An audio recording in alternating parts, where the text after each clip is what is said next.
Oz Jabur. Currently building the next ecosystem. I'm building the next combat sports, marketing, streaming, content platform. I'm from Iraq. When we first moved here, we literally had nothing. You're in this environment where you don't have anything, but you had everything from a very young age where I'm a warrior. You actually had a large corporate life as well. 8 years in telecom, over 3 years in Mercury Energy. But did you know even then that you wanted to build your own things one day?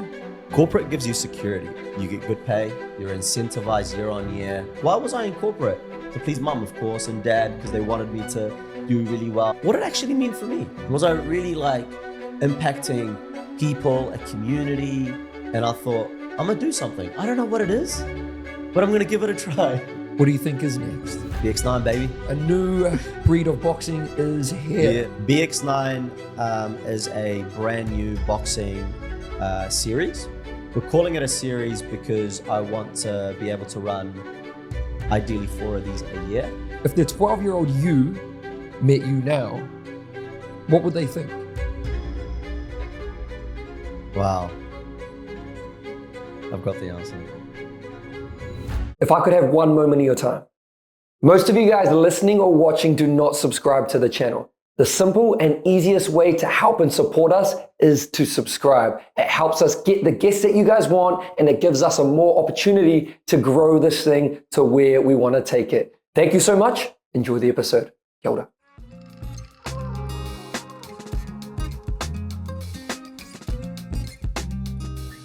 Oz Jabur, welcome to the show, my brother. Thank you. How are we? I'm feeling good. I'm feeling really good, actually. Oz, what do we need to know about you? To know a little bit more about who you are and the life you've lived.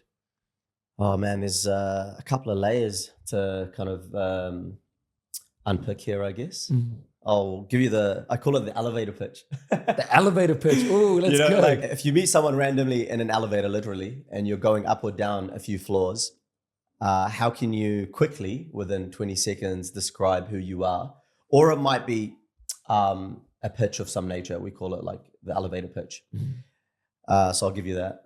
But it's probably going to last 20 minutes. Let's go. Bro, yeah, Oz Jabur, currently building the next, I want to call it ecosystem. I'm building the next combat sports, marketing, streaming, content platform. And as you know, part of that ecosystem, we've got a number of different, they're kind of like business units at the moment, but eventually we'll spin them out and they'll become their own businesses. But we've got CSN, Combat Sports Network. We've got Box Finesse. That's our product arm. We specialize in combat sports gear, high performance combat sports gear with an element of sustainability. We've just launched our new boxing promotion called BX-9. So we'll have a bit of fun with that one. And I've also got a innovation and media agency called Future Collabs. So when you start to kind of intertwine those two things, because there's so much synergy between them, you're almost forming an ecosystem. But me as a person, bro, I'm just your run-of-the-mill average guy, I guess. Haven't come from wealth, haven't kind of come from like any family or upbringing of fame or fortune of that nature. I'm not kind of like trying to dismiss what I have. I'm very grateful for what I have, but bro, just an average guy. Grew up in South Auckland, Manurewa. I'm an immigrant actually, so we moved here back in 1995. I'm from Iraq. Yeah, so after the second Gulf War, I think family and I just decided to get away from all that heat, I guess. And at the time, my dad's sister, my auntie, was living here. She's a doctor, and she said, "Look, why don't you come here? I'll look after you for a little bit." And then she jumped on a plane and ended up moving to Amsterdam after like 2 months. So we just ended up staying here, kind of thing. Wow. How would you describe early life in South Auckland? Living in South Auckland is really exciting. Looking back at it at the time, it's raw. It's crazy. It's a little bit dangerous, but I think that's probably what's built my character to be able to kind of handle adversity. It's not for the faint-hearted, but equally, I'm only like obviously talking about the bad things. The family and friendships and cultural elements that you get from living in South Auckland is nothing that you could ever kind of, put in words. It's just amazing. But yeah, bro, we basically had fights for lunch before school, during school, and after school. Yeah, bro, I just basically spent all of my young years in Manurewa. I went to primary, intermediate, and school over there. And it was only when I got into uni at Auckland that's when things started to kind of migrate closer towards the city. Yeah, bro. And I moved out of home and kind of just stayed around the city center. Did you have any mentors in those earlier stages before university? Not really. So I've got an older brother, Gaz. He's 2 years older than me, and we look very similar. And we did pretty much everything together. Like, he's my bestie, you know what I mean? And because he was a little bit older and a little bit wiser, I kind of always looked up to him. And I'm a bit of a comedian. I like to have a laugh. I take life, a bit easy sometimes. And he's a bit more structured and a bit more rigid. And that comes with, good decision making, where I am a little bit irrational. So I always looked up to Gaz, my brother, which is surprising. And my mum also. My mum's done so much for myself and the family. So it was really at a micro level, to be honest with you, just looking at my immediate family and going, hey, mum, dad, you've brought me into this new country and you've done so much for us, and almost had to reset your lives, at 40 something. And equally my brother, who was just a couple of steps ahead of me, trying to find his way in life and set himself up for the future to give back to our family in that. So yeah, that was probably my biggest motivation, I think, was family. Yeah, wow. And do you think your drive and ambition sort of comes from your parents and seeing them come here with not a lot and being able to provide for them? 1,000%. They kind of, that episode of my life taught you that nothing's impossible, and determination and hard work can allow you to like literally achieve anything. And I'll paint a bit of a story for you. So when we first moved here, we literally had nothing because you couldn't bring anything here in terms of like assets or cash. The place so back home, Iraq had just gone through a massive war, a Gulf War with Iran over Kuwait. So we literally had to like basically leave everything behind and move over here. But long story short, we came, I think, it was like $400 cash, and we're a family of 6. So mum, dad, I've got an older sister and 2 brothers. Yeah. So imagine setting up in a foreign country. Both my parents spoke good English. That helped a lot. But yeah, basically after my auntie left, it was just up to mum and dad. So I remember these moments vividly. We were able to rent a house right in the middle of Rewa, and we bought 2 used mattresses, and mum would put them on the floor, put like a sheet over them, and all 6 of us would sleep on them. No jokes. And then during the day, she'd stack 2 and 2 and put different sheets on them, and they would become our couches. I'm not making this up, right? We didn't have a fridge. So dad would walk up to the dairy and get a bottle of milk and some bananas and some bread. And that was breakfast for us, And early on, you learned you learned to appreciate that you didn't actually need a lot to survive, but also you appreciate that even in that situation, we had so much more than what we had back home because of the safety element. We had a roof over our head, clean water, bottle of fresh milk. Wow. You know what I mean? Yeah, bread, beautiful country, neighbors, we had a lawn, all those things. You start to really build quite a fundamental, almost gratefulness for. And after that, everything is just the cherry on top almost, You fast forward and dad So mum and dad are both engineers. That's how we actually managed to get here. There was like a point system back then. They were looking for qualified labor. So they applied and we were able to come here to try our luck with work. Anyway, dad, I remember, had 2 jobs. He worked at a petrol station. Now, this guy used to run a very large Mercedes-Benz trucks operation back home. And now he's pumping gas and changing tires for a living. And he would deliver KFC at night. I'm not joking. I'm not making this up. And mum, pretty much the same. She worked at a bloody onion farm, bro, picking onions. And then she started studying again at night to then get her like teaching degree. But anyway, you look at all of that and you're in this environment where your biggest motivators are mum and my bro. Of course, you know, dad and the rest of them, but those 2 I was obviously like looking out to as I was growing up. Mm-hmm. And you're in this environment where you didn't have anything, but you had everything. Mm-hmm. And you just see it in its like purest form in terms of what hard work and resilience is, you know? And that programs you, bro. Like I was, I don't know, 8, 9 at the time. That programs me. Absolutely. Like, one, I'm grateful for every single thing that I have in life.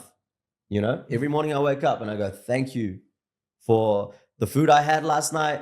Thank you for, you know, this beautiful day. Thank you that I'm alive. Literally, you know? And there's no such thing as, oh, I feel fucking lazy or I can't do this or this is fucking too hard. Shut up, man. Just get up and do it, you know? And that's been it. That's been it for the last, like, literally what? All my life, you know, late 30s now. Welcome to the Martin Show First Ad Break. For anyone who is wanting to go on a new journey, learn a new skill, we have started our basic beginners boxing fundamentals course. For anyone, if it's your first time, if you're a seasoned member, this is the course for you in the boxing space or fitness space. Click the link below or go to onlineboxingtraining.com and I'll see you guys there. Let's get some mahi, eh? But now that you've got a sense of success, you know, you've built multiple things, as you say, has the aspect of gratitude changed as you've got more successful? Or do you still make it a priority too? Yeah, today's a good day. Yep. Yeah, you know, I had a roof, all those things. Has it changed? No, it hasn't.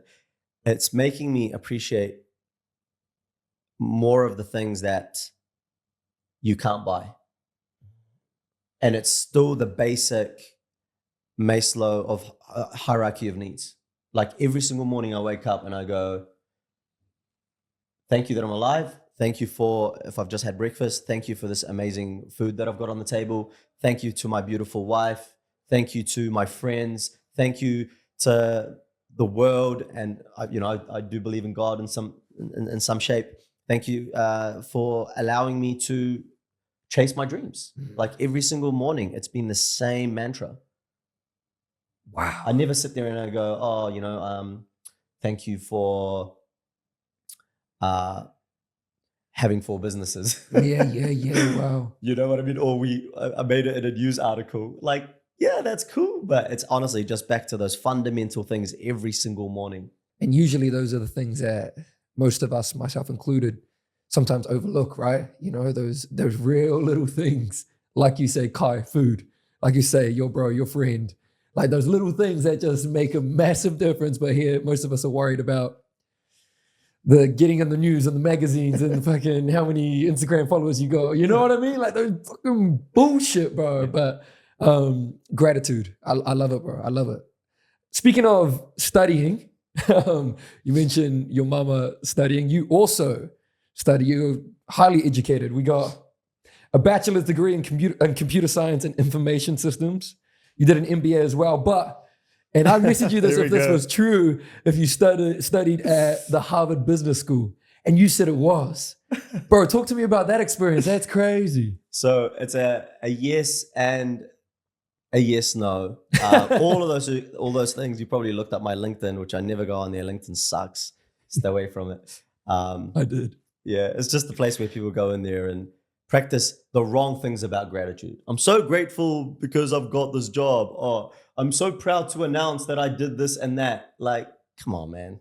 Wow. Like, you know, it's just a little bit fake. Anyway, it's not my place to make comments. But On the education side, yeah, it's been something that mum and dad have been quite big on from like the early days. I went to Auckland Uni, as you mentioned. The Harvard thing is 100% accurate, but COVID hit, so I did it through correspondence. So I never actually made it to the Harvard campus, but I did a innovation in emerging economies certificate. And that was awesome. It was about finding new ways or new approaches across a whole supply chain to help make these unprivileged countries and places and cultures a little bit better. Whether it's producing milk, FMCG, or getting around on public transport, but we looked at the whole supply chain and looked at easy ways to solve people's problems where cash and resources is almost like non-existent. And that was an awesome course that I did. Yeah. Well, bro, if people don't know your story, you actually had a large corporate life as well. Corporate world, you had 8 years in telecom, over 3 years in Mercury Energy, New Zealand. You had a few others as well that were sort of shorter durations. But did you know even then that you wanted to build your own things one day? To be honest with you, no. It was very organic. So yes, I finished uni, started off at Spark Telecom at the time. I'll go back a couple of steps. I joined the contact center, so the help desk at the time. The extra, you remember extra email? XDRA? Yeah. At the time, while I was studying, because the office was on Airedale Street, just behind uni, Auckland Uni. So I was able to like quickly run there after lectures. But it was something that I did, I think it was every Wednesday, Thursday night and weekends, where I would literally, after my lecture would finish at 4, I'd run to work, jump on the headset. And back then it was all manual. Yeah. This is the time where you had to like program a router to get it to work. You know, you had to put in a username and password. And there wasn't any like automated queuing systems or anything like that. You just had a headset, bro, and you just like call after call after call after call. And it taught me so many things. Like it was one of the hardest jobs ever, just because it was just like constant, you know, you're just taking call after call. So the workload was heavy, but it teaches you patience, teaches you customer service, how to communicate or articulate, you know, what you're trying to get across in the short amount possible, because we had this thing called average wait time at the time, AWT. And I think at first it started off at being like around 12 minutes. Like the call couldn't be longer than 12 minutes, otherwise you got in trouble. And then they got it down to 8. But bro, I was smashing these calls in like 3-4 minutes. I had like my own framework in my head, and I could almost like see the problem with my eyes closed. Like I couldn't see what grandma was getting up to. She was probably pushing the wrong button, you know what I mean? Oh man. I'll tell you, wait, hold on, I'll deviate into a funny story that I still remember to this day. I was on the call with this, I hope you're still alive, God bless you, this older lady, and she said her internet wasn't working, right? So we go through a triaging process anyway. So we got to the step where I wanted her to restart her modem, and I was like, do you have a pen or a toothpick? Because the reset button, is very small. Mm-hmm. Anyway, so she's like, yep, I think I found it. I'm like, okay, just push and hold. And I could hear this thing go in the background. She says, it's like vibrating. I'm like, where did you put this toothpick? She's like, in the back. Bro, she put it in the back of her computer fan. Oh my God. Oh, poor lady. Wow. Anyway, so that's just a little story to show you like what I had to deal with. But it just kind of evolved from there, really, man. Anyway, I could yarn for hours about my time at Telecom. It was amazing. It was a really good time. But I kind of moved up the ranks. I was there for like 8 years. It was crazy. And every year I had like a different role. But what I started to gravitate myself towards was product development. Mm-hmm. Obviously, that is my background. I can't cut a line of code to save my life these days. I've got good, smarter people than I do. But I kind of knew the basics. I knew the logic and the foundations, the architecture of how something's built. So, you know, me being me, I kind of just went through kind of the the roads, the corporate kind of roads to eventually land in service design and product design roles. And it was then where I was just like, oh man, this is me. I love building stuff. And it went from making a change on a website to launching 4G LTE for telecom, leading all the product to market work streams, to then looking at cloud solutions and online streaming and all of that. So yeah, we did some really cool things. But yeah, I think that's a long kind of wounded way of saying that's kind of what really gave me the exposure to building new stuff, which is where I'm at today. Yeah, bro. Well, where you are today, you're now a seasoned entrepreneur. you could call it. Do you ever like have days, bro, when you're like, man, maybe I should go back to the corporate life? Do you ever think like that? Or? Every day, bro. Yeah. Because, bro, like, corporate gives you security, and I built my whole like foundations on having a job. You know, you get good pay. You're incentivized year on year for your hard work because I'll give you pay bumps and bonuses. And when you get to like kind of that head of executive level, which is where I got to at, for example, Mercury, the salary is great. Comes with this obviously set of stresses, but you can get a mortgage quite easily, buy a house, you can invest, you know what I mean? So it does actually open up a lot of opportunities for you financially, because that's what the banks look at. They don't, right now I can't get $1 to save my life because the banks look at me and go, you're high risk, your income is ups and downs, you make a lot of money one month and no money the second, I'm not lending you anything, go away. But if I could show them this consistent income stream that's taxed, you know, the IRD looks good, and it's backed by a company that's not going to fold tomorrow, you know, blue chip company, they'll look at that and go, okay, cool. What do you want? How much do you want? Here you go. Here's a house deposit. You talked a little bit about the corporate world with security. What do you think is the biggest misconception with entrepreneurship?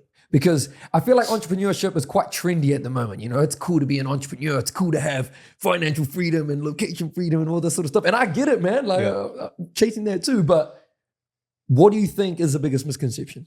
Before we went live, we talked about the dark art to entrepreneurship. The biggest misconception is there's a lot, but I feel like as a young kind of person living in a digital world, so, you know, I think everyone's a digital native these days that wants to get into entrepreneurship. And what I mean by that is you're born in the era where social media exists, and currency is attention. Whereas, I don't know if this is fortunate or unfortunate, but I was just before that. My very first phone was an Alcatel DB Touch.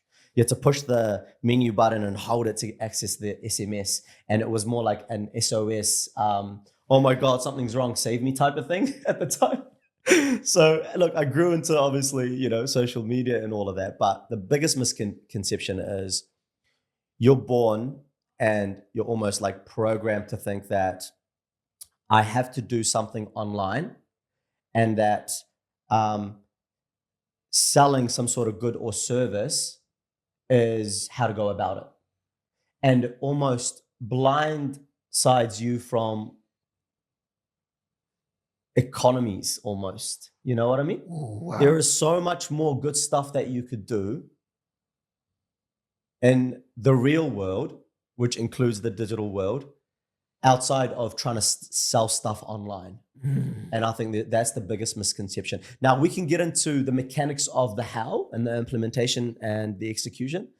But I think the biggest thing right now is everybody's online and they're seeing Zach and Oz sell some stuff online, and they're like, that's what I got to do. I got to do that. And they've got their blinders on like this, their blinkers. And they're almost like not seeing, I want to say like 95% of other opportunities that are probably more relevant to you, that you're probably more suited for, that you're probably more passionate about than chasing the e-com game, as an example. Yeah, bro. Wow, that's great, actually. And it is true. Everyone is a digital nomad at the moment. products, services. I mean, I just released my own boxing course recently. I'll probably be an ad right now. You know what I mean? Like, don't get me wrong. Welcome to the Martin Show first ad break. For anyone who is wanting to go on a new journey, learn a new skill, we have started our basic beginners boxing fundamentals course. For anyone, if it's your first time, if you're a seasoned member, this is the course for you in the boxing space or fitness space. Click the link below or go to onlineboxingtraining.com and I'll see you guys there. Let's get some mahi, eh? But thinking differently. If everyone's going left, let's go right. But I want to dive into that economies a bit more. Can you explain that a little bit more for us? So it's not thinking just, hey, I'm going to grab this product or service and sell it. It's thinking, I guess, where's the gap in the niche and how can I solve that gap's problems, right? Because I think that's something you've done very, very well, is identifying the gap and being like, cool, I'm going to solve it here for the niche, which is combat sports. Yes. Correct me if you think I'm wrong, but No, you're 100% right. Yeah, I think when you zoom out and look at economies, it's almost a buy, sell, supply, demand type of problem. And at that level, you usually have like a supply chain. And we're only focusing on, the way I'm saying is the digital nomads, to your words, we're only focusing on the sell piece. How do I get something and sell it? And it's almost the top layer of business, the business cake or the business functions. And a lot of people want to just play in that one layer because not that I don't want to say it's easy, but the barriers to entry are almost like non-existent. Like you could just literally take a little jump and get there. Everyone's got access to a phone and a computer. You could get a Shopify subscription for $39 a month. You could click on a template. You have a store, right? I could chuck some money on ads. I've got customers or leads. You know what I mean? But when you zoom out and look at the whole economy, the supply chain has many problems. And you could innovate or fill in gaps across that whole supply chain from, I'm going to probably be a little bit too kind of like deep and technical here, but from like materials to manufacturing to distribution, fulfillment. You get what I mean? yeah, brother. And then sales, marketing, aftercare, service, etc. So when you look at all of those things, you can most likely solve those problems with digital solutions. Maybe e-commerce of some nature or blockchain or crypto or whatever you're into these days. But have a think about that. Just zoom out and go, what am I doing? That's the first question. Am I just trying to sell some stuff because I think it's a good idea? Or because someone told you it's a good idea that you saw a TikTok video of, you know? And then I think also just challenge yourself to think, what is that going to look like in the next few years? If I spend all my time and effort on this one thing here, am I going to really have built enough skills and experiences and knowledge to then be able to have something that I could use in the next wave of technology? Because if all you're doing right now is trying to make cool content and you're trying to sell some stuff online, I promise you right now, in the next 3 years, you're going to be in deep shit because you haven't learned anything about how an economy works, how things are actually made, manufactured, and distributed. And very, very soon, you're going to have a different facet, platform, plane for the marketing and selling. Right now, with social media, e-commerce, I'm pretty confident very soon is going to change. There's so many gems in there. I think it's like we talked about Hormozy briefly, and he mentions this. Everyone has a look at what other people are doing and look, oh, that looks good. That drop shipping thing looks good. And they have like unrecognized optimism. You know, they're like, oh, and then they give it a go. And then they become a little bit more pessimistic with it because they realize how hard and difficult there is. As you say, there are so many layers to this thing. Yeah, cool. Shopify is one thing. What about all of these other things, as you mentioned? And then there's two ways. They either stick it out and they eat glass, or they go, oh, there's a crypto thing over there. change. and they change over there. And so that's something, even for example, like this podcast, Yep. you know, everyone's like, oh, cool, that podcast thing looks cool. I want to give it a go. They start it, 3 episodes in, shit, it's a lot of work. Had 42 views last week. You know what I mean? We'll see who's going to last the longest. Yeah. That's the game. I love that. I think you're 100% right. It's the rabbit versus turtle kind of story, right? Mm. And I learned that also because I was in your shoes at some point a few years ago, and I call it the magpie effect. You chase shiny objects. You wanna pick at them. You know what I mean? And then you realize, oh, I can't eat that. I can't swallow that actually. Wow. So you move on to the next thing. And I think it's really, really important, you know, as whether you're starting off or have done a few of these, is just to kind of like pause, zoom out a little bit, and have a look at like what it is that you're actually trying to build. Because things like the whole landscape is just changing so quickly. Yeah. Look, props to everybody that is out there and doing something about it. That's rule number one, is just get stuck into it, learn by doing, give it a go, take that risk. 1000%, bro. But not everybody's is made to do that. Some people are good as operators. They're good as team players. They're just really, really good executors, but they might just want that person that's a bit crazy, that's a bit of a visionary that they want to follow. Not everybody has to be an entrepreneur. And I think that's the other misconception, is you're seeing these guys like Hermosi, and he's almost kind of like adding a lens to people's reality that's how life should be. I need to build something, and I need to be online, and I need to get like a massive following. That's success. You know what I mean? Yeah. No one talks about the Air New Zealand CEO or the Fonterra CEO or the Mercury CEO. You know what I mean? Wow. Man, you should see what those guys are doing. I'll tell you right now, they're managing thousands of people. They're managing billion-dollar operations. They're managing international global economies and supply chains. They're managing people, assets, infrastructure. Most of them are publicly listed, so they're managing shareholders, government interests, governance, and you're sitting there going, oh man, yeah, I need to get some followers and some views and some listens on my podcast. Yeah, cool, man. Wow. And it's actually crazy, bro, because if you ask me, like, who was the CEO for Mercury? I don't even know now. Yeah, exactly, bro. They're the ones that are, you know, low key, quiet, just killers. They're actually driving the economies. You know, of course, there's overseas investors and whatnot, but locally, those are the companies, those are the guys that are actually like really making, you know, what we actually like use day to day. What you're saying as well is like your own identity, like knowing, I guess, what your skill set is and what you're good at. If you are a manager, an operator, a good employee, whatever. When did you come to the realization where you were like, because as you say, you know, 10 plus years in the corporate world, when did you think, oh no, I'm an entrepreneur. I can think entrepreneurial. Yeah. You know what I mean? When did that realization come to your mind? I think it was actually like a lot earlier than that.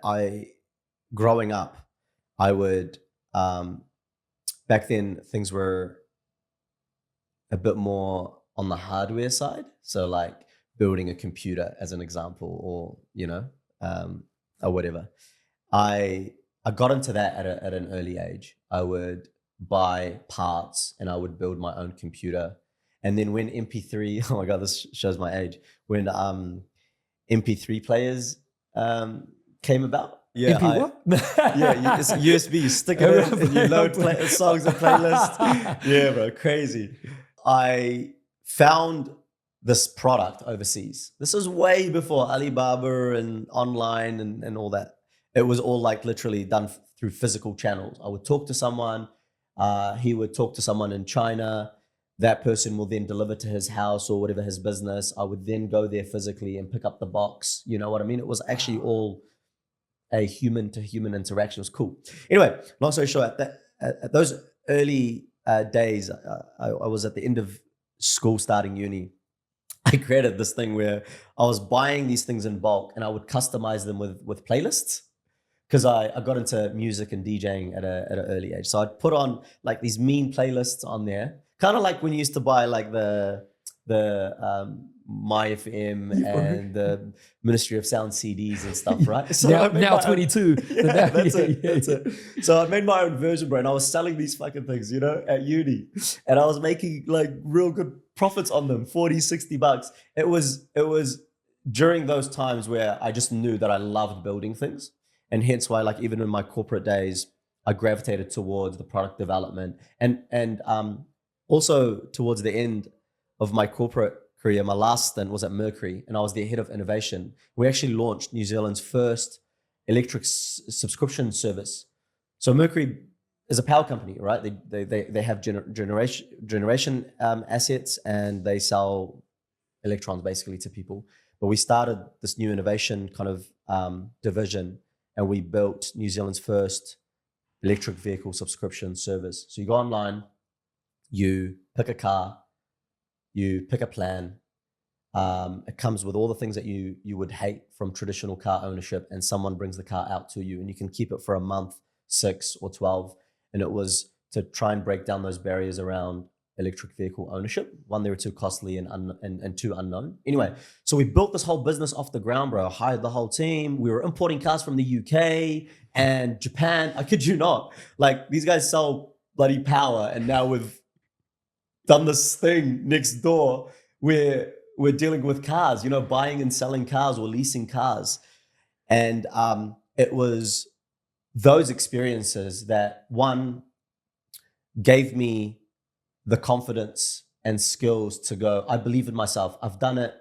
I've had like freedom within a framework. I've done it for others where they've put the money up front, but I still had to go through the struggles. I was still as passionate about the product or the problem I was trying to solve, to the point where just before lockdowns, that's when I was just like, man, things get a little bit tricky in corporate because there's so much red tape and governance for the right reasons, right? I'm not bagging it, but it got to a point where I was just like, I want to do this myself now. I've got all of the knowledge, I've got all the skills, I've got the confidence, having done it over and over again for these big corporates, that I'm a bite the bullet and do it myself. So did you decide to leave Mercury Energy? Yeah. Wow. And that was in August 2020. It was just when COVID started. Yeah, bro. And then COVID hit. So I stuck around for a little bit. And then I think I quit during lockdowns. Yeah, at wow. the start of COVID. Yeah. And then it was just me in my apartment thinking, all right, what have I done? Like, back to the security and your like umbilical cord, in terms of salary and all of that, gone. And I just thought, man, I better double down on this. And it's all up to me. Like, it's me and my dream and my vision. It's my time. What was the mindset going into lockdown? Was it, I guess, determined? Was it like you were hungry, or was it like desperate because now you were jobless? What was the mentality going into it? I think everyone feels so far away. Everyone was obviously shocked by it. It was almost surreal. It was like, is this actually happening? I'm going to tell you a little conspiracy theory about COVID, and then we'll come back to what we should be talking about. But so this is funny. But here's my conspiracy theory. We got locked in our houses, right? In our rooms or units, yeah? Who put us there? It was the bat and the other animal, right? Thing that where COVID came from, Wuhan, yeah. And because we had put them in bloody cages, right? So we put them in cages. There was no animal welfare. We treated them like shit.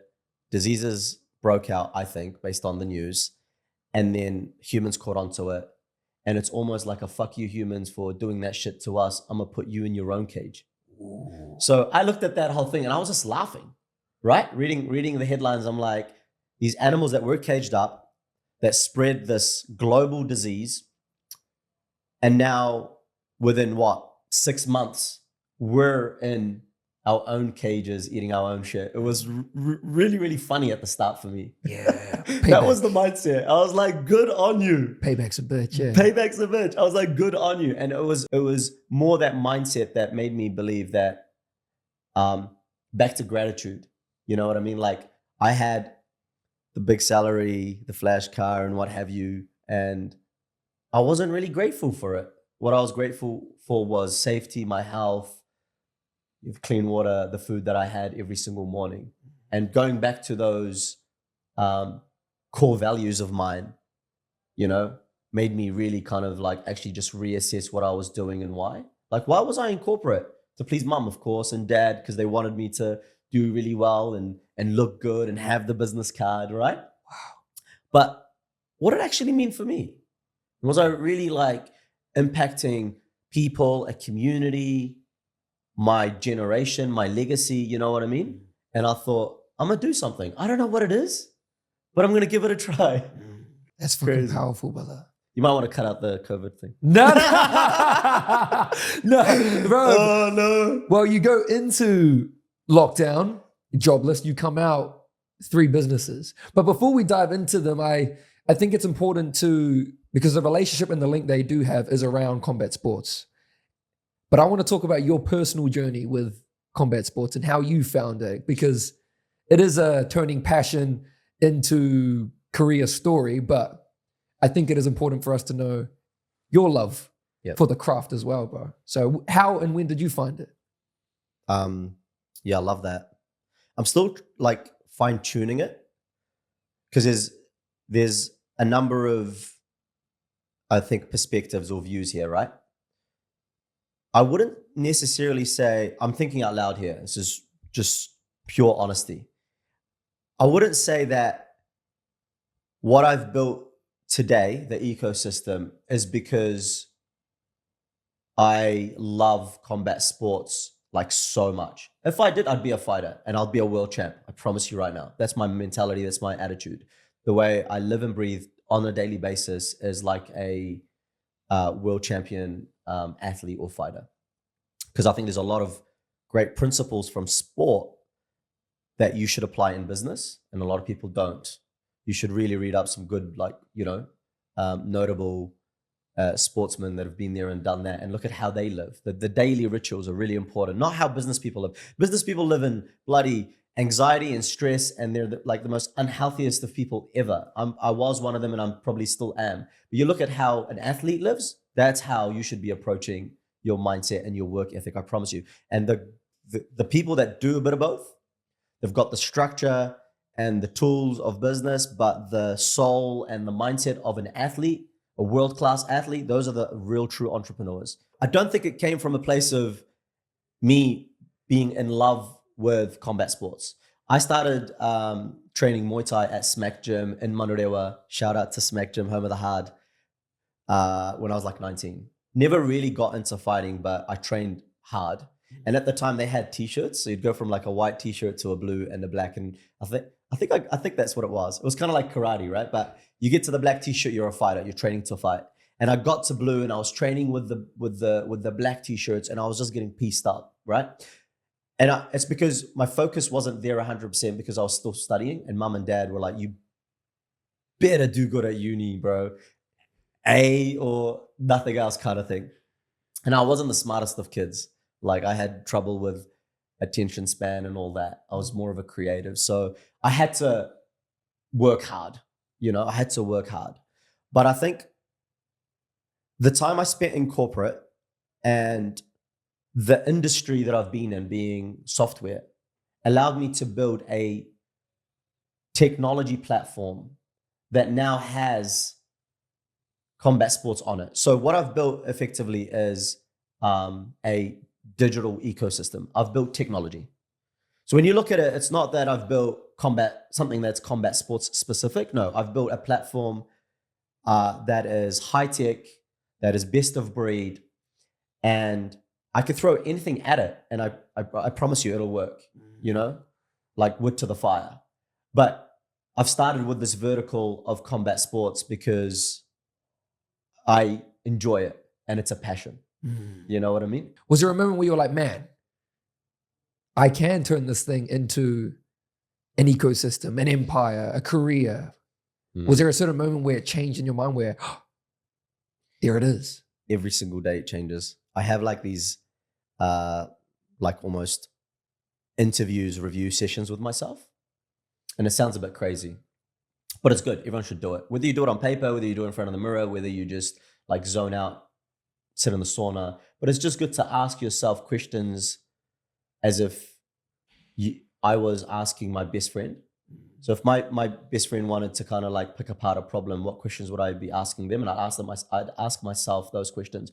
And man, I struggle with it every single day. Like, what am I actually doing? What am I building? How does it all tie in together? But every day, not the goal or the target changes, but every day I'm seeing how it's forming and taking shape and linking into one another. When it first started, it was just a whole lot of separate businesses and it was very distracting, and I do not encourage it. Don't try to do 4 or 5 things at once. It's stupid. But I've managed to somehow, with a bit of creativity, shape and mold and connect them with a bit of, again, dark art to now form this ecosystem. Yeah. And does that just take time? Because I think I'm in a similar boat of there's a few things out there, none of them are connected. There'll be multiple people actually that probably in a similar boat. Is that, as you say, the dark art? Is it time? What are some other factors of, like an example for me, it's just thinking, something that helps is thinking in with the end in mind. You know, what does that end look like? And then how can these 3 things go towards that thing? Sometimes you can get distracted though. And you know, you're here now and then you got to like maybe a restart or whatever. But are there any sort of principles or practical things that helped you during that time of maybe confusion in the earlier stages? The philosophies and the approach, I think for me is a lot more business-like. So entrepreneurship is when you have to build something to a point where you get product market fit really quickly with 0 resources and cash. Like, don't get me wrong, I could bootleg something. I did put my money where my mouth is and, you know, test an idea, throw $5,000 at it, $10,000 at it, and put as much of obviously my own time into the idea. And I think that gets you far. Like, that'll get you started. Hopefully, you know, you do hit product market fit. You manage to sell 1 or 2 things and you'll post revenue and you've almost got like that formula working. You look at it and go, I think I've got a viable thing here. How do I scale it? Okay. And that's where it gets really, really hard. But I think because of my corporate background, I think I have been able to kind of network and intertwine different facets of business and different ways of how you can go about doing business. And I think, yeah, what's really helped me in terms of clarifying my proposition is probably more the fact that I almost had this business model canvas in the back of my head. And it was very modular. It was like a Tetris game. I'm like, okay, I got Box Finesse, I got CSN, I've got future collabs, and now we've got this event. How do I connect them all together so that they're leveraging off one another? Because there's a lot of power and scale of economies and leverage. If I've got, let's just say 5,000 followers in each one of these things and I connect them together, you've got 20,000, you know? So it was more that thinking. It was, how do I connect these things together to create a bit of harmony, to create a solar system? And I think the clarity really just came from just having those tools in the back of my head, which allowed me to ask myself these questions and reassess, you know, because you don't really want to go down that rabbit hole of having 4 or 5 different things. Unless you're an investor and it's a portfolio where you're passive and I could have 5 or 20 or 30 things. I don't really care because I've got a Zach managing them and I just come in and go, how are things going? Oh, maybe you should try that. All good, see you later. But when you're actually actively participating and leading, it becomes a very challenging thing until you start to consolidate. And now I've just got one thing. So when people talk to me and they go, oh, whatever you got, I'm building a sports media platform ecosystem. Oh, that's really interesting. I've never heard of that. What is it about? Well, we've got product, we've got events, we've got production, we've got an innovation agency. It makes sense. Whereas ask me that question a year ago, I'd be like, bro, I don't know what I'm up to, man. But we've just designed this new product called the Butterfly Pro, and I'm building a streaming platform over here, and I might play some Butterfly Pro ads, online, so these guys would see it and buy the product. And guess what? My agency built the website for this thing. Wow. So yeah, you just start to kind of like really hone in and crystallize your, I call it the CVP, the customer value prop. I love that. A year ago, you reckon that happened a year ago for you, that shift and formatting everything as one thing? That happened only a year ago for you? It would have been about a year ago. I've got a really close friend of mine, Ahmed, and this guy's just like, he's a couple of years younger than me, and I've known him all my life, and he's just so good with numbers. I'm not a big numbers guy. I can imagine things and make things happen, but this guy's just quite crafty with his numbers. And we were having a yarn about return on time or return on investment. Like I was just like, I think I've spent 25 hours a day on some of the things. Literally, I'd be up all night coding at night, building, designing, making phone calls. Those are the struggles. That's the dark art that people don't tell you. And it's not that I'm up trying to figure out what to do. There's actually solid work that's going into these things, right? But he helped me rethink my my kind of views on what I was doing. He just said, well, if I was an investor, and he invests in a whole lot of stuff, he's like, box finesse, yeah, it's cool. I could probably do something similar myself. CSN, that's cool. That's a little bit cooler. But again, like, if someone really wanted to challenge you, you could possibly compete. Have you thought about maybe just like zooming out a little bit and seeing how you can tie it all together? Because if you tie it together, then you've got such a unique advantage that no one can compete with.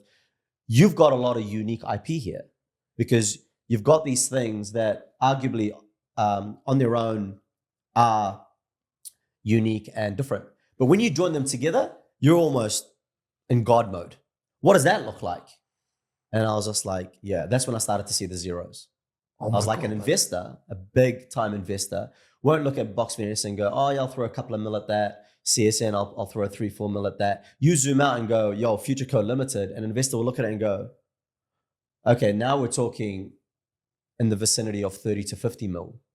You know what I mean? Oh my God. And that's what really ignited my kind of newfound vision, my 2025 vision on the ecosystem. That's fucking exciting, bro. That's crazy. I was doing some mahi yesterday, bro, through AI, and I was like, man, what can I do to separate myself and the show from competitors? And it goes, owning a unique position that's hard to replicate. This is AI, bro. There you go. And being, I guess, clarifying and having a clear sort of niche, and then doing multiple things that no one can sort of replicate that thing. It's kind of buzzy. This is only yesterday, so my brain's still operating around what that means and how that looks, and the ideas are flowing, and it's actually going crazy. But it was fucking exactly what you're saying.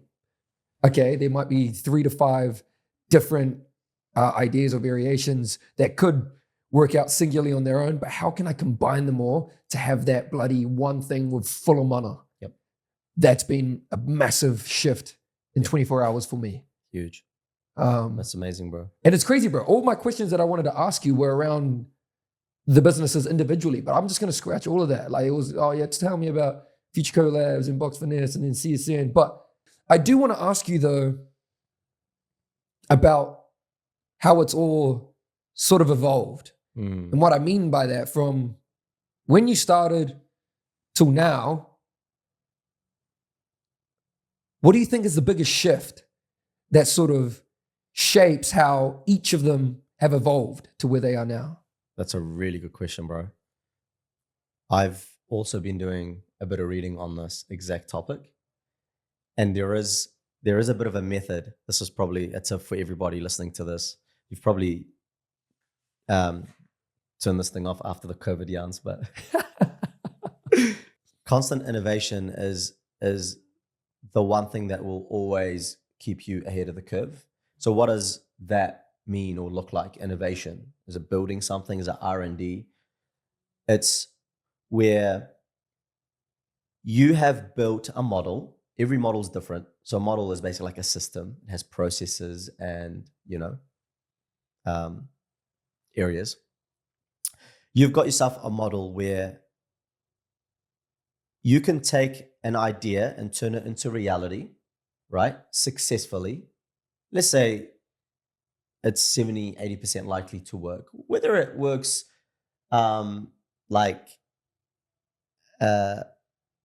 amazingly well or not, but you've got a model that you can take an idea and turn it into reality.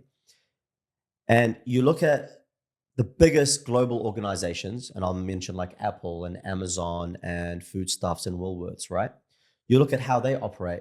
They have a model.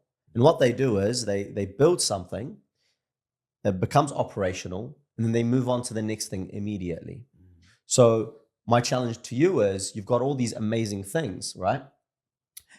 Maybe your platform is you and your own brand, because you're trying to develop your own, you are the business, your own equity, right? You're building your own equity, and you have different facets to your business being you.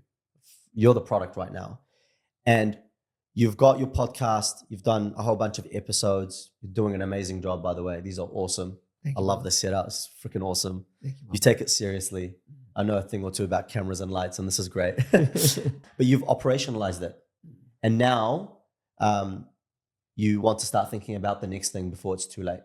There's that kind of like S curve of innovation. You start, you dip, that's where it gets really, really, really, really hard. And then you hit kind of like the tipping point, you scale exponentially, and then you kind of climax, you hit the peak. And if you stay there too long, things will start to go downhill, right? Because of motivation, because lack of improvement or lack of performance. It happens. Every old company faces those things. So what do you do? Back to the Amazon, back to the Apple examples, is before you get there, you should be planning for Horizon 2 and Horizon 3 things now. What does that look like? Well, you've got a model, build the next thing, ship it out, and make sure it fits within your portfolio. So you move from the iPhone to then the tablet, the iPad, and then the iWatch and the iPod, pods and what have you, right? And it's no different. But each one of those becomes its own little mini business that still requires attention and love and care and evolution. You know what I mean? Yep. You can't lose sight of that. That goes back to the first point we talked about around the magpie effect. If you go, this is not working, I move on to the next thing. You haven't got a model. Make sure that you get your model right. And if your model's working and you can scale something from 0 to 100 and turn it into reality, then move on to the next thing. And that's what I did. That's exactly what I did. I first worked on the model. By the way, before these 4 things, there was a whole lot of other stuff that failed miserably, that I spent hundreds of thousands of dollars on, that just went nowhere. But it was all learnings, right? And you pivot from it. But once you have that model, bro, give me an idea right now, I'll build something. I don't know what it is. If I'm passionate about it or I like it, I'm telling you right now, the likelihood of it succeeding is quite high because I have a proven model. You know what I mean? Wow. I did it for the corporates. I've done 4 now, maybe 5, soon. I'm not saying it's all like, a walk in the park, but long story short, if you have a model and you've managed to produce your first product, before you get to the end of the road with that product or full kind of like capacity, make sure you're thinking about the next thing. McKinsey have this beautiful horizon view thing. You should look it up. Horizon 1, 2, and 3. And it says you should spend 60, 70% of your time on the core, so the now, and that's protecting it, making it better and more efficient. So the core business for me might be CSN as an example, right? But I should be spending another kind of, 15, 20% on things that possibly could happen or pop off in the next 18 to 24 months. What are those things? What are those ideas? And what are those things that I should be seeding right now? I'm talking about your time. your time in the day. 60-70% of it should be working on the core, right? 15-20 should be working on things that you want to eventually launch or make happen in the next 2 years. And then that 10%, if I got my maths right, should be on things that are probably not going to show up for another 3 to 5 years. But you should be thinking about them right now, 10% of your day or week or month, and actively working towards them. Because when you add horizon 1 to 3, that's how you get the long-term vision. Because otherwise you're just kind of like running around in circles, and that's fine. As I said, a lot of people just want to do that one thing and make it better and make it great. Awesome. But the landscape's changing, technology's changing, competition is the craziest it's ever been. The economy is slowing down. You got to be thinking about what next in that kind of like, near future 3 to 5 year horizon.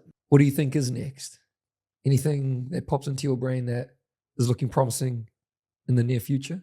BX-9, baby. Oh, we're going to go there now. Let's go there now. The latest venture, baby. A new breed of boxing is here. Yeah.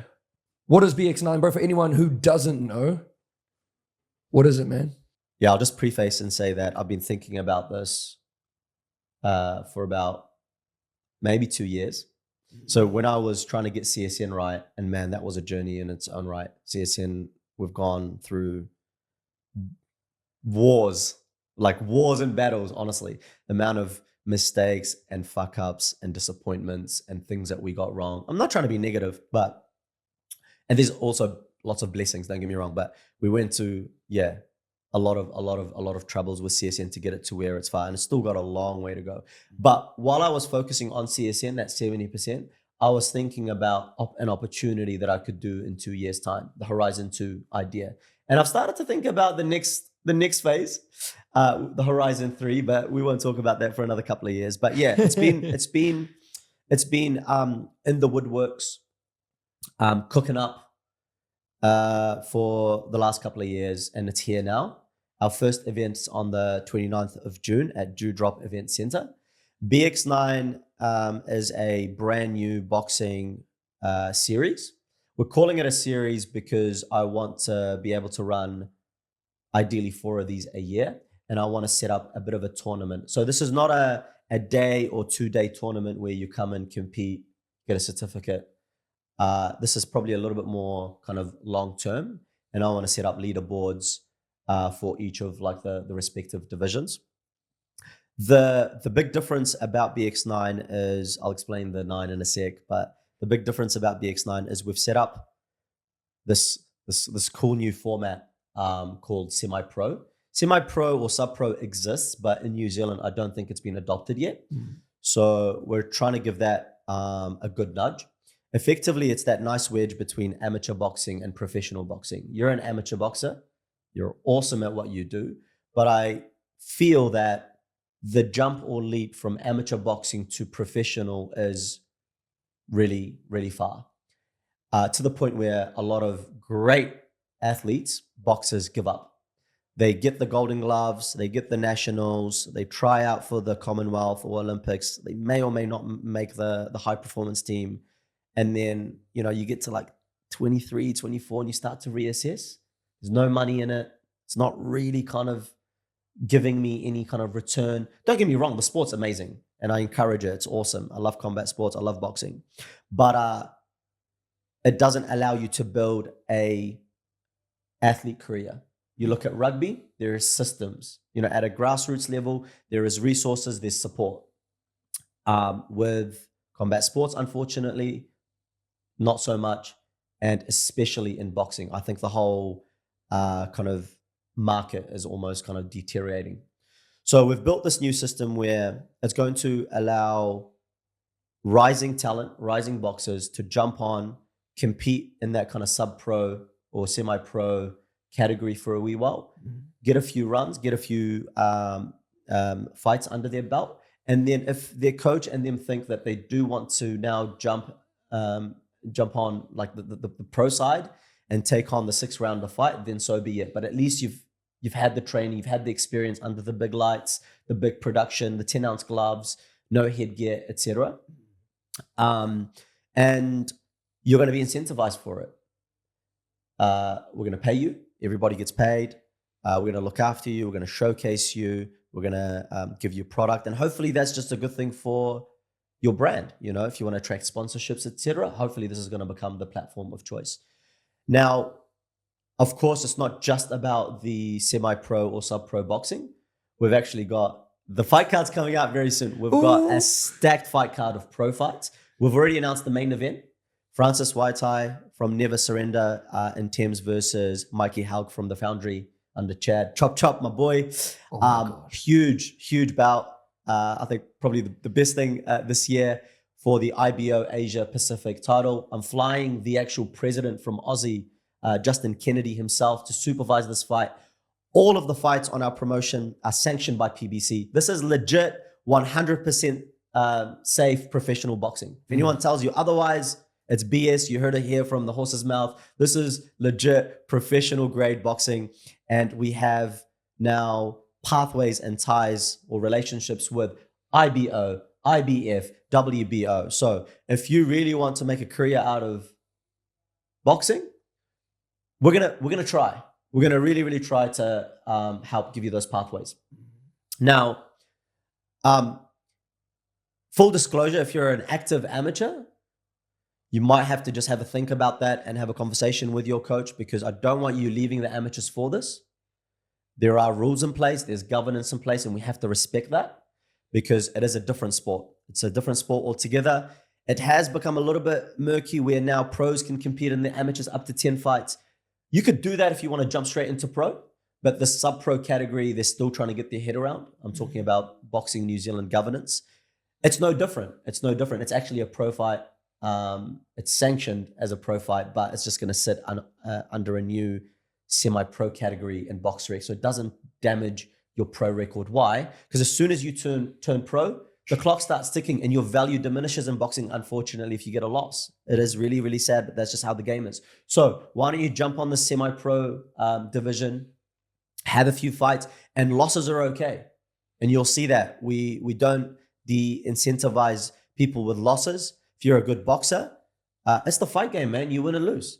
If you're a good boxer, you're gonna hopefully get a chance to compete on our platform. Have you had much pushback from other sanctioning bodies, other promoters, that sort of thing? We'll talk about the positives first. Every single person that I've spoken to outside of Boxing New Zealand has absolutely embraced and supported the idea. Every single coach and boxer loves it. They're like, this is great. We know because of the power of CSN in terms of what we can do, our marketing, our resources, our support to the game, the exposure. We're going to run an amazing event in terms of the experience, the fighter and fan experience. So everybody's lapping it up and they think it's a great idea, again, as that kind of stepping stone. Where I've run into a bit of difficulty is with Boxing New Zealand. I'll say that honestly. I think they just don't get it. I haven't been able to get any responses from them. I don't want to put you in a bad position because you're an active amateur. But look, I'll just say it as it is. Back to my corporate and professional ways. I approached them sincerely and with transparency, and I just said, hey, this is what I'm doing. This is what it's about. Is there any way that we can collaborate possibly? Do you have any feedback or input on how I can shape this and make it a little bit better in the name of boxing? Let's grow boxing together. I almost immediately got a no. A letter went out to every single coach around the country basically saying, if you go near BX-9, you're banned. Wow. Even if you're a coach and you're trying to coach a pro boxer, you're banned. They sent out this letter, made it a little bit ugly. I didn't react to it. I'm still going through the process to try and get them to at least read anything that I've said. The letters that they've been sent from PBC themselves to say this is a sanctioned event. It's just going to be a journey. A lot of people don't like change and a lot of people are stuck in their old ways, but bro, proof's in the pudding. Come 29th of June, you're going to see what we're up to, and hopefully you'll come around to it, because this is going to be hopefully the best thing available right now, or will be available right now for boxing.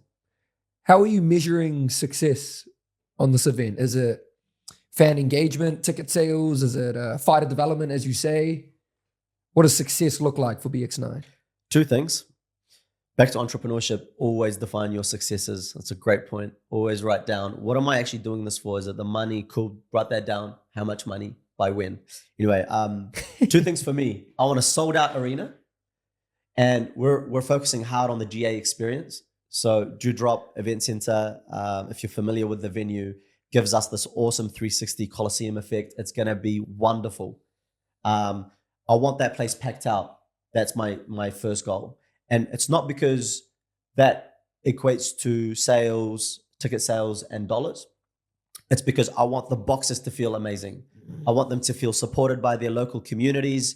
And I want that whole bloody place to roar with heaps of mana. So that when these guys walk out for the very first time, because it's their pro debut, you know what I mean? I want everybody to be standing up, cheering them on, making them feel amazing. Why? Because they're going to put on a show for you, and it will be amazing because they're freaking talented, right? We've picked the best guys in the country to fight on our platform.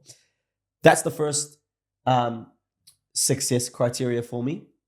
The second is, this is verbatim. I would like the next day to receive a few texts and phone calls saying,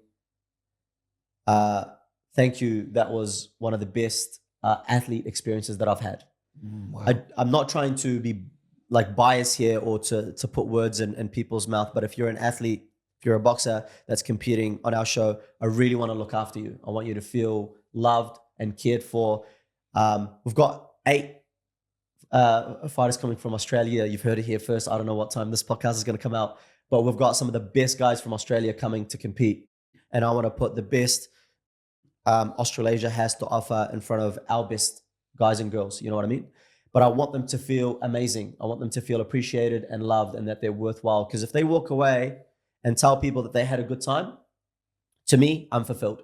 First event's going to cost me a couple of $100,000. Hopefully we'll break even. It's just the game. It's the promotion game. I'm not looking to make money out of this. This is not a quick buck scheme. But I really want to hone in on those 2 goals.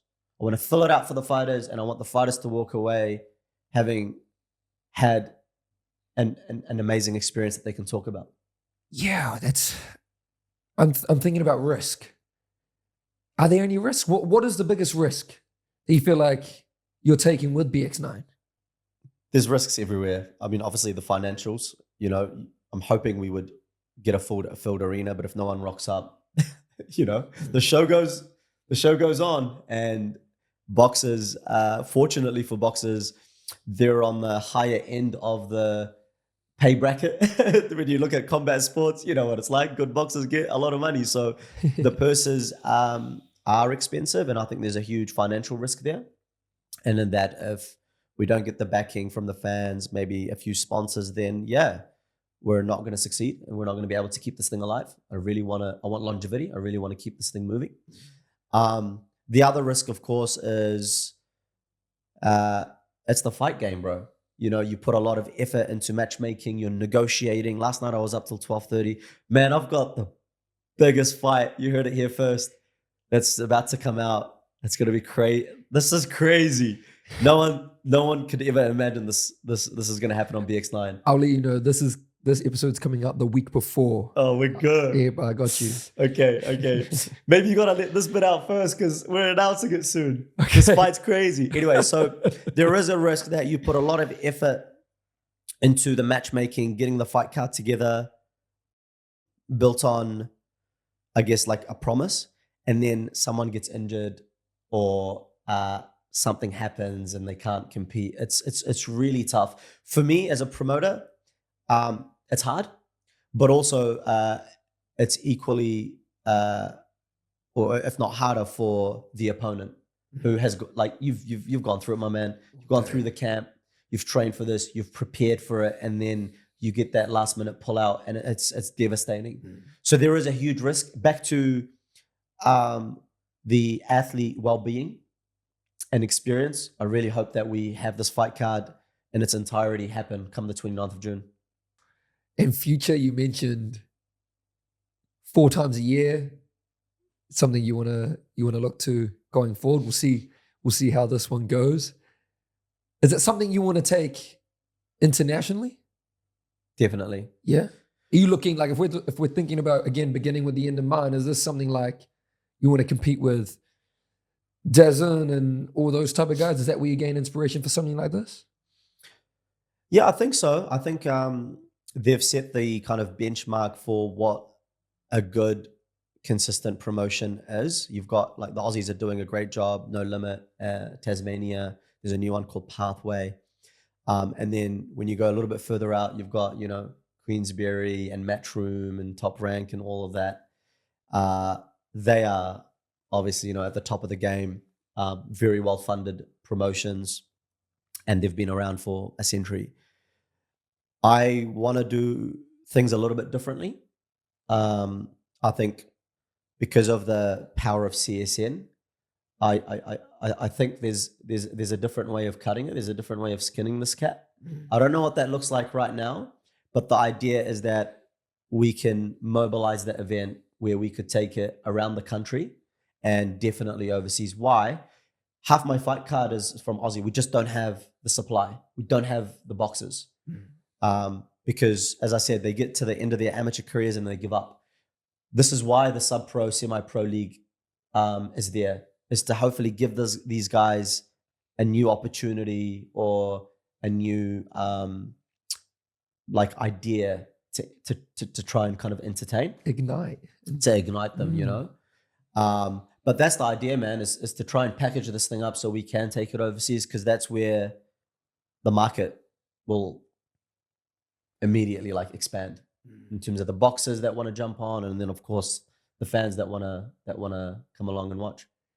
29th of June, baby, get your tickets, man. Get your tickets. Yeah. There's a common theme that I'm seeing with you that I mentioned earlier is you're really good at identifying the gaps. If you're thinking about this event, BX-9, there's a gap there. The local scene in New Zealand, look at it. We get excited for our nationals as amateurs.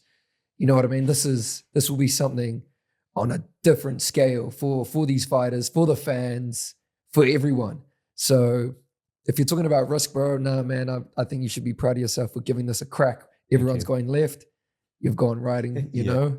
Nah, I'll be there. Awesome, man. Bro, what do you think, Oz, has been the most pivotal moment for you in your journey as an entrepreneur?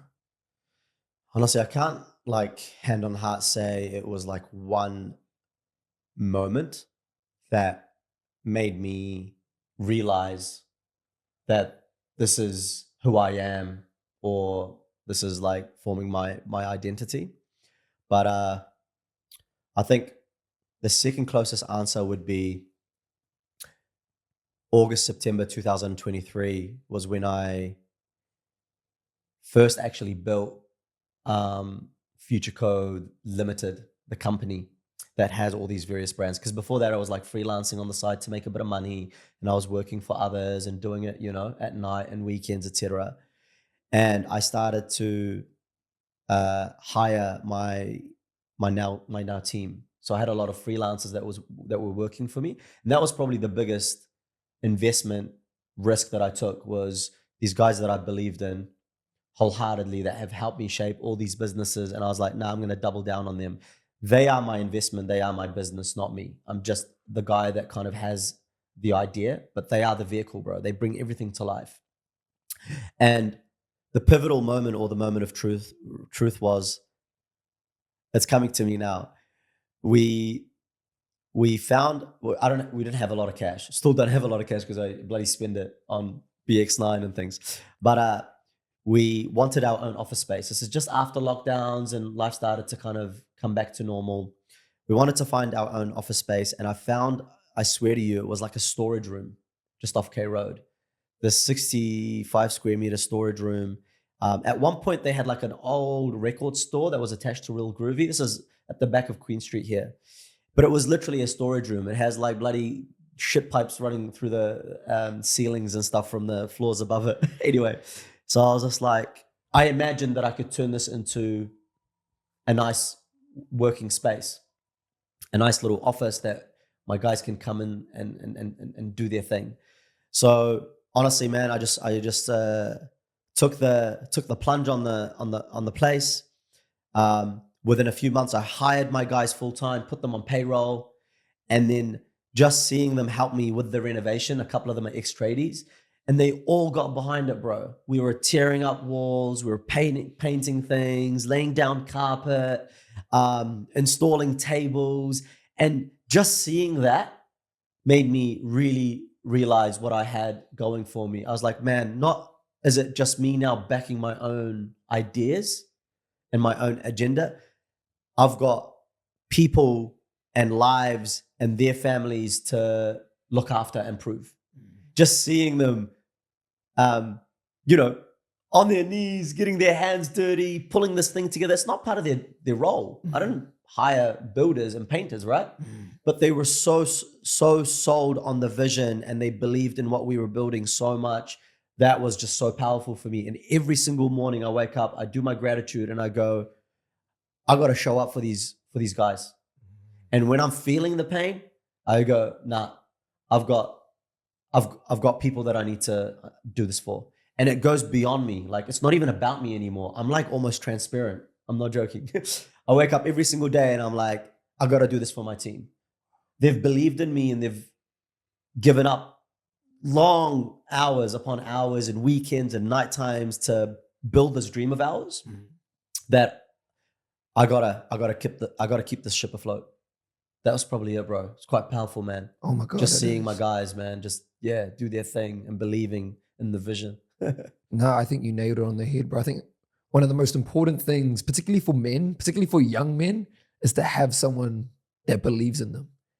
And do you feel like in your journey, you had people that believed in you up until this moment? Do you feel like, even, I don't know, as a young man, do you feel like you had people that believed in your vision and what you were trying to do and where you wanted to go? Yeah, man. I've been very fortunate and grateful that, back to my earlier days role models, my mom, my brother, of course, like my family were huge believers. They've helped me a lot of the way. I borrowed and begged a few things here and there, and they were 100% behind me. They're like, all right, Oz, you know what you're doing. We believe in you, and what you're trying to build is exciting. Not all the time. Sometimes we have the course correcting conversations because I'm being a little bit silly, but all in all, man, they've always believed in me. And recently, shout out to my wifey, Sally, last 5-ish years, honestly, man, if as a man, if you have the right women on your team, it is the most powerful thing ever, bro. Someone that believes in you and allows you to just get on and do the job at hand without making life hard or tricky or miserable. You know what I mean? There's a lot of that going around, I guess. Not to speak for other relationships, but that is so powerful, and finding the right match, the right person, the right teammate personally, because this whole work-life balance as a businessman or an entrepreneur is absolute bullshit. It doesn't exist. I'm working around the clock, bro. And you need to have someone that can understand that and cope with it and manage it. And inversely also, you know what I mean? Like you also have a part to play. But yeah, I'm fortunate that outside of the office, I've got these really important figures in my life. And then inside the office, man, we're like a team of, how many of us now? We've got like 7-8 full-timers, and it's about 12, maybe 14 contractors and freelancers. Wow. So every single one of them, bro, just 100% backs what we're up to. It's getting to the point where they have enough power and autonomy and wisdom that they tell me what to do. Like, oh, guys, we're doing this. And they'll just sit there and go, bro, shut up. We're not doing that. Wow. We're not doing that. We're doing this. And this is why we're doing it. You know what I mean? So sometimes if I need to pick me up, they're there. If I need to give them the pick me up, I do that. But they believe in me 100%. It's such an interesting philosophy, having managed multiple size teams in many different environments, that you've got like the concept of a leader, you've got the concept of a manager, right? And then now where I'm at is, bro, I'm their mascot, Because when you're innovating at that level where you're building things that don't exist, world-class technology, like the stuff that we're building for CSN, no one's done it before, bro. The software and the hardware and stuff, the type of content that we're producing, I don't think anyone's like done it at that level or that style before. You're working with people that are really talented, really creative, and we're probably all on the spectrum in some extent. You don't want to tell them what to do. Your idea is not usually the right thing to be kind of putting forward. But if you kind of paint the right vision and have a few guardrails and just let them at it, all your role effectively is I'm their cheerleader, I'm their mascot. I come in, I energize the room most of the time. I keep them fed, I keep them happy, I keep them excited. We just went to Bali for 10 days. We went and did a huge event over there and came back. It's just those things where they're not there because they really fundamentally are so attached or vested to the thing.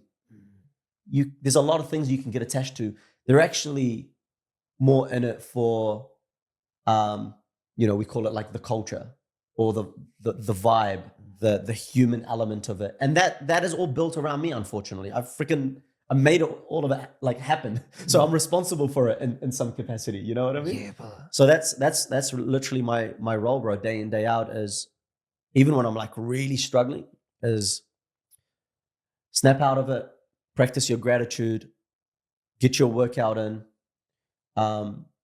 clear your mind, go in there with a big smile because you got people to serve. And every single day, that's my mantra, bro. It's no longer about me. I got people to serve at the office and I got people to serve at home, Yeah. Bigger than me. I love it. Oz, what's your biggest fear? Rats. Truly?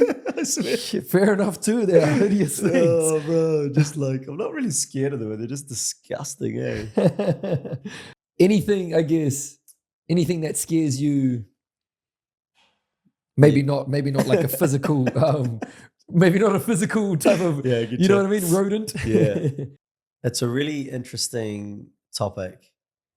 And I don't want to go down that rabbit hole as well. But I've tried to kind of figure out what is it, back to the dark art and the things like the behaviors and the characteristics to make someone do the things that I'm doing. I'm not saying that I'm the only person that can do the things that I'm doing. There's a lot of amazing entrepreneurs out there. But there is a method to the madness. It is madness. But what's made them mad, right? So when you go all the way back, I think just to be real, like, again, raw with this, it's probably come from a place of a whole lot of insecurity. So I grew up, obviously, new culture, new environment. I got picked on and bullied a lot. I was getting bashed every single night on the way home from school. Never had a lot. Never had the flashiest clothes. Never had the nicest meals. So I came from a place of like real hardship. I want to say poverty. It was poverty, right? So you build a lot of insecurities as a kid, and the way you learn to combat them or fight them is by putting on some form of armor, right? So you put on an armor of, I'm just gonna be tough and strong so no one can bully me again. I got into Muay Thai. Try fuck with me now. No jokes. You know what I mean? But it was a form of armor. So I put that on. And then when I got into uni, I got into uni a little bit early. I was like 17, right? And I was just small. I'm still small, but I was tiny. And everyone's big and, you got the jocks running around, and I was just like a nobody. I was insignificant. So I got into the gym, started lifting weights, you know what I mean? Benching, curling, squatting every single day, sometimes twice, eating, started feeling good in my own skin. I started to feel like I was present. And then you fast forward to what I'm up to now in terms of building these businesses. It also comes from an element of insecurity where, am I good enough? Have I actually done this the right way? Is my mum proud of me? Is society going to think differently of me? Did I do it just because, back to the whole magpie thing, I wanted to look like I was someone? Wow. Did I do it just because of the whole like vanity and facade of it? Like I wanted people to see me, I wanted people to see what I'm up to. It's only just now that people have asked me to come on podcasts and stuff, to be honest with you, and it's all organic. So there's a lot of those things that come to play around what scares me, what am I actually afraid of? And I think when you kind of like look back all the way to your childhood, it's those real deep traumas and insecurities as a kid, coming from like a war-torn country, the bullying, living in a very low socioeconomic neighborhood, to it building this defense system in you where you go, I got to build armor and I got to find weapons to fight the world back. And you take that into a business setting or business context, and I go, it's the same kind of mentality. I go, all right, I'm doing this, but it's not good enough. You know what I mean? My competitor is going to come and beat me up. Someone's going to come and do it better than me. It's just it all stems from those insecurities as a child, bro. And the way I approach it is not to fight fire with fire. I'm like, okay, I'm going to build the business tools. I'm going to build the knowledge. I'm going to go to uni. I'm going to work the extra 2 hours. I'm going to do this thing today. You know what I mean? I'm going to sharpen up my mental toolkit, and you go about it in the same kind of manner to try and solve this deep-rooted insecurity in you. Yeah. You know what I mean? Oh my God. It's crazy. No, that's crazy. That's a beautiful answer, bro. And I can resonate with that a lot. Actually, in probably every facet. I don't know. I ponder and I wonder, and I'm like, man, why do I work that extra 2 hours? Like, why? Is it so I can look like I know what I'm talking about? Is it so I can look good? Is it so I can sound smart? Why do I do it? You know what I mean? If you dive deeper into it, why did I learn how to box? Why? Actually, why? Wow. Why? You know, when you really like look at those things, and I don't feel like a lot of people do it enough. I think, as you say, zoom out a bit, have that interview with yourself and question those things of why you're doing things. Not only just the business. Like, why did I start a podcast? Is it because I lacked maybe a bit of love as a young boy, and so I want to get seen by people now? You know what I mean? Those are deep conversations to have. So deep. Yeah, bro. But I can resonate with that wholeheartedly, bro. That's beautiful. It's crazy. Do you feel like you've been, I guess, self-aware of that though? During your periods? Recently, bro. Recently, because of that reflection piece. I'm trying to unpick it. And I wouldn't change it for the world. I'm glad I got bullied. I'm glad I came from nothing. You know, I'm glad that my parents and we went through the struggles. Like, I'm not saying that other people don't struggle. They do. And a lot of people have it hard today. And I sympathize with that. But that's what breeds champions. You know what I mean? It's the guys that have been eating glass and haven't given up. And it's that dark art that I can't sell you a book or a course or take you to uni to teach you or program you with those things, because there is something in me and you and in our chemistry almost now from a very young age where I'm a warrior and so are you too. I get up and I go, I'm fighting this battle and I'm going to win. And you have this champion mindset, whatever the domain is. This is going to become the best podcast in the world. And then I'm going to introduce something else after that, because I want to constantly be winning and conquering. You know what I mean? And that's all built from, me sitting there as a 7-8-year-old, not having anything, and looking at, I remember I still look at, there was a kid, a neighbor, that was about the same age, and he's always wear like the styliest clothes, man. He used to always wear the coolest clothes, rip curl, and he'd have like a real nice skateboard. And I'd sit there in our garden backyard, and I'll just peep over like the fence, and I look at him, and I'd be like admiring him, bro. Like, wow, so cool. And then I'd run home, I'd run back to my room, and I'd put on my like nicest t-shirt that I had. And mum would be like, "We're not going out. Why are you wearing that t-shirt? That's for going out." I'm like, "Yeah, I know, but I just wanted to feel good." You know what I mean? It was just a t-shirt that she bought probably like from Kmart or the warehouse. And I'd look at this kid and I go, wow. But that's where it comes from, bro. You know what I mean? Truly. I'm now sitting, and I'm so grateful and fortunate that I have a little bit more. And I'm sitting in it, and I go, I want a little bit more. Hey, it's a blessing and a curse, eh? Because you have it, and you're like, oh yeah, I want a little bit more, and it's like, oh, then there's that little bit more gonna end, eh? And it's not good, bro. No, bro, blessing and a curse. Yeah. Oz, we do have some fire off questions, bro. Yeah, man. Favorite fight you've seen live? Oh, bro. Every single person needs to watch this. My memory sucks, but it was the TMT, Tepuki Muay Thai show, I want to say last year, October. It was called World Championship. It was at Globox Arena. The footage is on CSN. We covered the show. And it was Titus Proctor going for the WKBF world title against the Aussie. Anyway, they had this tag team fight in the middle. It was the craziest thing that I've ever seen live. It had, it was kickboxing or Muay Thai, I can't remember, one of the two. And it was like 2-on-2, and you'd sub each other out. Was that with Ashia? Ashia Abadi, Helum Sfei versus Jake and Tokumaru. It was the craziest thing that I've ever seen, bro. Like, it was just, I was getting anxiety.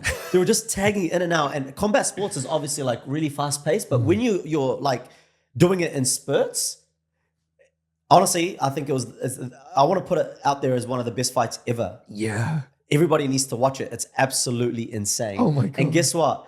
You reminded me. So I'm on the production side. We got everything up and running and we're live streaming. The DJ was absolutely butchering everything. He didn't know what he was freaking doing. And I went up there like a couple of times to help like course correct, and it just wouldn't work. So I ended up going up there and DJing the whole night. And I had this, Globox Arena is massive. I had this amazing view. I was like right at the top looking down at the ring while I was DJing in between tracks. And I'm like, my jaws dropped watching this thing. I'm like, this is not actually happening right now. Bro, wow. They were knocking each other out every 20, 30 seconds. Like one guy will drop, he'll get up, another guy will get knocked out, another guy will get up. And then Jake knocked them both out. I think it was like at the end of the second, I can't remember, the end of the second round, with like some sort of weird drunken master spinning back fist. He dropped the first guy, and then, bro, the other guy has to stay in and finish the fight. And like, imagine if it was me and you versus two other guys, and you get knocked out. Like, fuck, my bro got knocked out. Wow. And then boom, this other guy got smoked. My God. It was, watch it. Shout out to my boy Ashi, by the way. Bro, those two guys, actually all four of them had, hats off to them.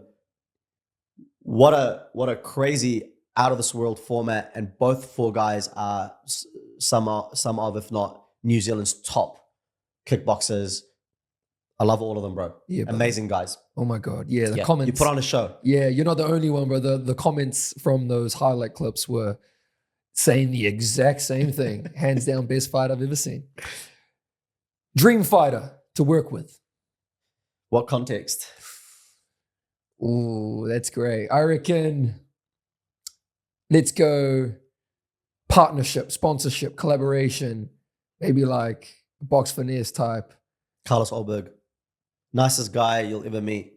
He's just humble, down to earth, obviously amazing at what he does in terms of his sport, but just a genuinely good dude. I've had a couple of like catch-ups with him, one-to-one, lunches and dinners, and yeah, just can't fault the dude.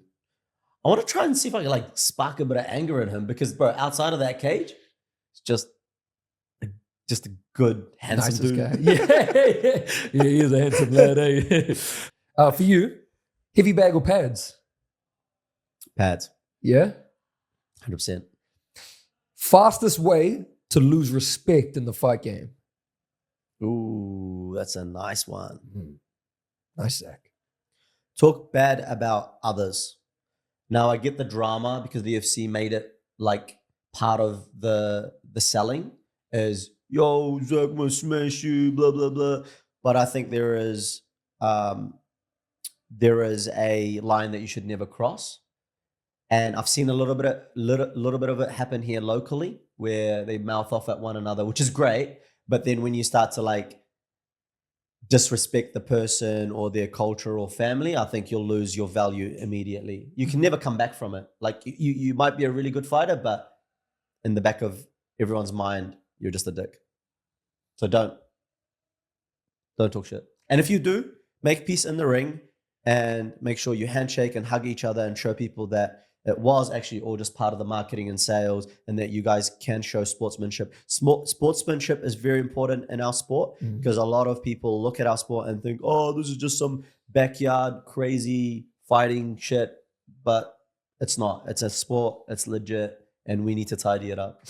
Speaking of backyard, I want to know what your thoughts are. What are your thoughts on Dan Hooker's new venture? Are you a fan? Are you not?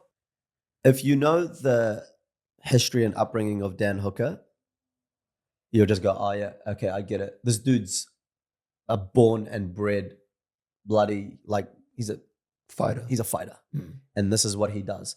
But the one thing that made me go, my aha moment, was Tony Angelov. Tony Angelov is the guy that runs Out of War and City Liga. He put up this really cool picture because he was reffing it. So it wasn't all too crazy. There was a ref and stuff. And I think there was medics as well. But he put up this post and he said, some men just have to fight. I can't explain it or something like that, but that's just what they have to do. And it's so powerful when you look at it that way, where you go, yeah, some people just have that like tenacity and that urge that I just want to get this out of me, back to trauma and their way of getting it out there, like some form of healing. Release, yeah. They just got to fight. And look, let's be honest, they're not going to do this in a ring and go through all like the official processes. I just want to have a fight. And he built a somewhat safe place for these guys to jump in and have a scrap. So good on him. Dan Hooker. We'll get him on soon, brother. Yeah, nice. What's one thing people always get wrong about you? They think I'm Bam Bam. Think you're Bam Bam? Two of us are. No way! From the photos. No way! I think some people are just taking the piss. But, That's cranky. There's a couple of photos going around and we're like, oh, step, Bam Bam, has he lost him some weight? I was like, bro, come on. Nothing really crazy. A lot of people think I'm either Māori or South African or a mix. I get that a lot because of the accent. I think I've got a bit of a mixed accent, but I'm not. I'm just an Arab dude that grew up in South Auckland. Yeah. Oz, what's the worst advice you've ever received? When someone starts off by giving you feedback and saying, I personally wouldn't do this. I can't really pinpoint an example, but there's been a number of this type of like feedback, and you almost immediately get your guard up. You know what I mean? Like, yeah, but I'm not you. If I was you, I probably wouldn't do it either. Like, I'm doing it because I am who I am. And it's quite a hard pill to swallow, especially when you, like, for example, if you look up to this person or they're a role model or a mentor and they say, I personally don't think you should do that. Unless it comes from an angle of like your safety, you know, your well-being, you're actually going to go and harm yourself or others. Like if you're actually being an absolute idiot, then yes. But if it was like business advice and someone just says, I personally wouldn't do this, good on you, but don't try and like ruin my dreams in a way. Yeah, it's quite a hard thing to listen to sometimes. Who do you know that I should know? Ooh. Well, there's a couple of like planes or facets here. You're obviously in the media and content space. You know, you're doing a whole lot of awesome things online, etc., with your podcast. So I could possibly introduce you to some guests that you might be interested in meeting. I think there's that angle. And on the boxing side, because we both love boxing, man, there's a whole bunch of amazing athletes that I think you should maybe connect with and really kind of get into the whole mindset of what makes them a world champion.